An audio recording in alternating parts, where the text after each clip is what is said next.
Okay, so here's the package for the 2-pack here. We got Colossus. My Colossus is looking down and away because I guess he's ashamed of Hasbro. I don't know. Or is he's looking at his kitty. And there's a kitty Pryde right there. Figures. Astonishing X-Men logo right there. Some really nice classic artwork of this right here.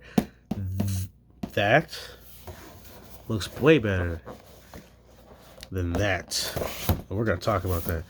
Some artwork here on the back. Read up. If it'll focus. Astonishing X-Men. More artwork here. Kitty Pryde of Marvel's Colossus. No, there's the barcode in case you need it. Legal stuff.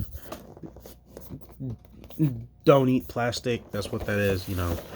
Don't eat the plastic. So yeah, this completes the Astonishing X-Men team. We're gonna crack this open and we're gonna look at it, talk about it. I have my thoughts. Mainly more excited for Colossus because, in my opinion, Kitty Pryde looks like a generic female figure. And we're gonna talk about whether or not it looks like this because the outfit looks good, but the head sculpt, eh. So here is Kitty Pryde. This is her look from Astonishing X-Men. Nothing special. I mean, yellow, black. This is a terrible paint. It is so faded. Trying to paint over black is not the easiest. That could at least use more shades. Or, I mean, if they really wanted to, I guess they probably could have tried to make the legs yellow plastic and paint it black. But I don't know. But yeah, that's not a very good paint job. It's so it's so opaque. You can see right through it. You see the black. It does not look very good. The head sculpt. I like this head sculpt. In the comics, she has both. She has both a. Let me find the box. She has both her hair down and her hair like this. Nowhere on this box is her hair tied back in a ponytail, which I think is just wrong. I think they probably could have shown both her hair in a ponytail and her hair down, but on the head sculpt with her hair down, I mean, I guess it looks kind of like her. Kind of. Does that look like the same person? If the camera will focus. And kind of. Yeah, I prefer this head sculpt. So this one actually looks very nice. Kind of soft features, but it looks good. The hair ponytail's nice. The ponytail does move all the way around, but I'd be careful with that because it could break.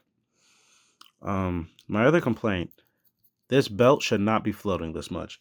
Her belt in the comics. Grab the box again. You see that? It has like a V shape. So this thing should have just been stayed in place and should have just been dropped down here, and the edges should have just been raised, and it should just look like this the whole time. Because when you move the legs, it's not like it's really going to affect it. And there's no articulation right here, so I don't know why it's a floaty piece that goes all the way up here to her chest. I don't, why? Her cuffs are a separate piece, so they can just kind of cover her wrists or cover that up articulation. Yeah. Oh, oof. I didn't even notice. I don't know if you could see it. Let me turn the lights up. Maybe that'll help. There is like molding issue on the black plastic right there on the back of her thigh, which that does not look good. Good thing you never look at the back of the figure. And then I also have some issue right here too, which is just not good. Um, it's just generic female body. I mean, I think we've probably seen the body before. I mean, nothing special about it. Of course, you already saw this head sculpt with the hair down. Looks fine. I think the hair with the hair and the ponytail, the head sculpt looks better, but that looks fine. The paint it's fine. The paint's good. Some teeny tiny yellow fists, just generic plastic yellow fists. She does come with her dragon thing. Yeah, I completely forgot the name of this because I haven't read Astonishing X-Men in so long. But it's got teeny tiny red eyes. Paint is fine. Bad painted teeth. But I mean, it's so tiny and it's just purple plastic. I was about to move on to the next without talking about articulation. Head can go all the way around. It can. It's on a ball peg. It's a not very good ball peg. Not enough room to move. Could have carved out more. Could have brought the ball up a little bit. But her neck is also kind of long. Looks like kind of long to me. You can see it's a lot of gappage back here, but can move up, not too much. Move down a little bit. Go side to side. Go all the way around. Of course, the ponytail can move. She has upper torso on a ball peg, which is not bad movement. Arch back's pretty good. Arch forward, kind of. Her chest kind of gets in the way. No articulation down here. Arms can go up that far. They cannot go around because of her shoulder pad things. Biceps swivel. Just double jointed arms with 9 degrees. Wrist can hinge all the way, go all the way around, hinge up and down. Legs can go out this far, which is actually decent. They can go forward that far. They can go back with pretty decent. Thigh rotation stiff on mine. Double jointed knees with, I guess, semi decent proportioning on the legs. There's no capsule. That's what they could have done. They could have just made this a separate piece and glued it on there and put capsule right there. That's what they should have done. If it would have worked. Hinge at the ankle and boot rotation. Not boot rotation. Ankles can go side to side and they can hinge up and down. So pretty generic articulation. It's fine. It's nothing special. It's a generic female Marvel Legends. It's okay. Now, here's the reason I bought this set, because of Colossus, and from the pictures, it looked pretty decent. There's some good. There's some stuff I don't like. Not necessarily bad, I just don't like it. So let's get into it. Let's start with the head, because I think the head looks good. And I'm pretty sure that is paint and not just straight up silver plastic, because you can see it has like a sheen to it, like a sparkle to it. And the hair is the whole separate piece, done extremely well. I like the facial expression with the wide out eyes, which they did something correct. This looks like Colossus. It looks like the comic book. Although I will point out the collar should go up just a little bit higher. I think the neck is a little stumpy. Ignore this picture because he's been shirtless and he's had this on before. So ignore that picture. This is the yellow part is a separate piece, and the red is a separate piece. Just looking at the silhouette of himself, let's see, you can see there's the shoulders, I think, are a little far forward. They could have some more girth, just a little bit more size. And you can see he does the back. It's not flat like a lot of Marvel Legends are. Like, trying to think, God, look at Kitty Pryde. Well, the back's flat, the front, you know what I mean. The front's not flat. But there is some size to him from side to side. It's not completely flat. Lines, I do like. Maybe they could have been brought out with some black paint, but I don't necessarily think it's a big deal because they're not like super, super defined like black lines in the comics. And another thing I do want to point out, they kind of line up where the articulation is, but not too much. I mean, it's not a giant big deal, but they can kind of get them to line up. The wrist gauntlets are a separate piece. The hands are nice. And this not Cyclops, Colossus doesn't look as robotic as the one that came in the Juggernaut 2-pack, which I don't have because that thing, the after price, is ridiculous.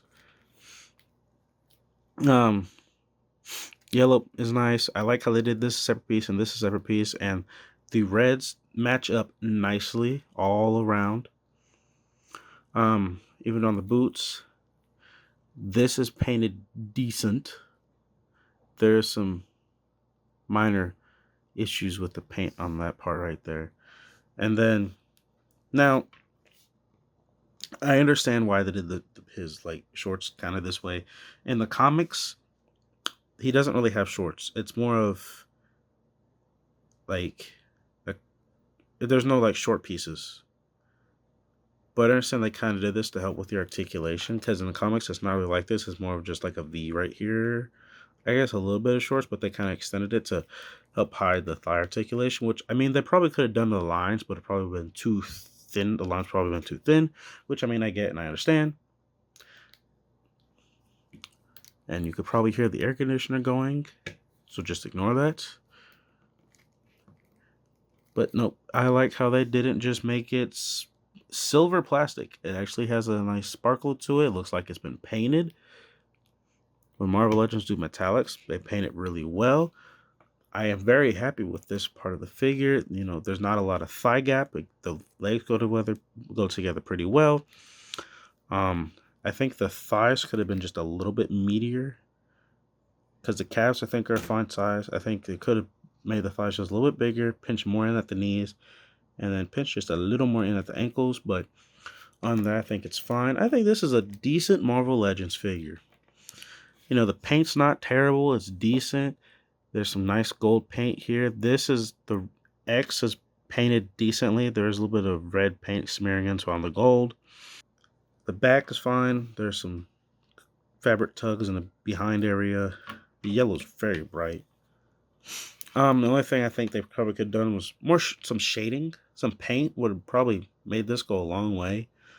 And the neck probably could have just been a little bit longer because he looks like he has no neck. He shouldn't be looking like he has no neck.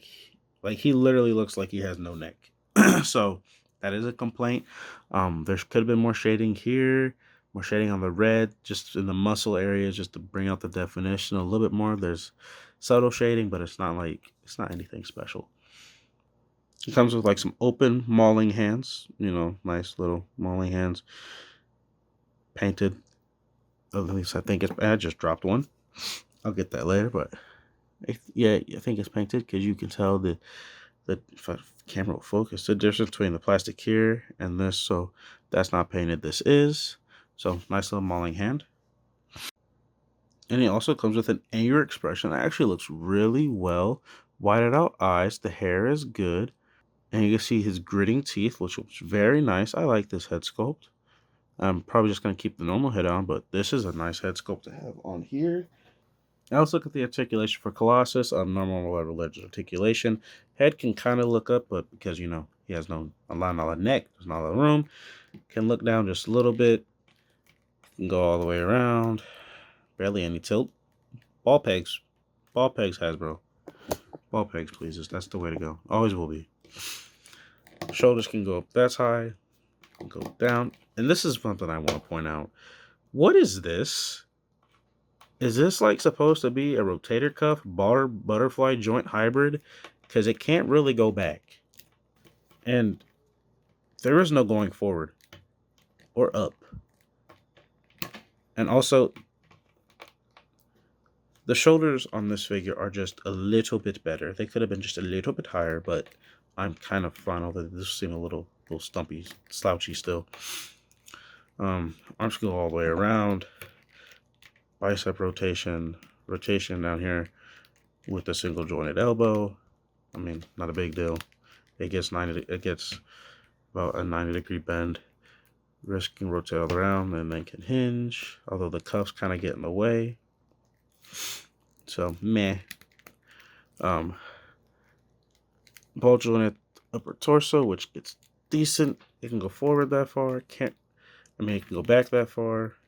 Can kind of go forward a little bit, and it gets an okay side to side, and then it can rotate all the way around, and then there's waist rotation right here, which I mean, ball pegs, could have just done some ball pegs right there.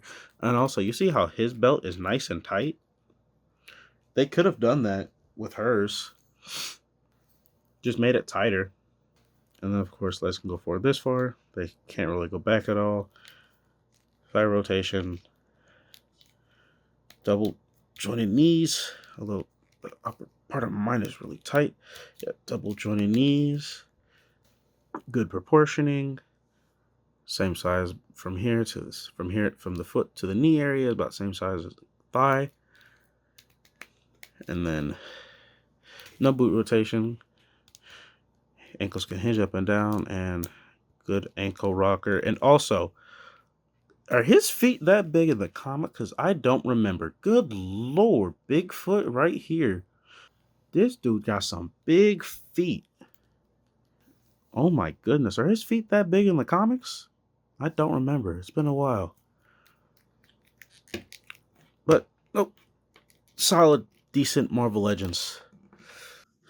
And Colossus, looking straight up, stands about almost 8 inches tall.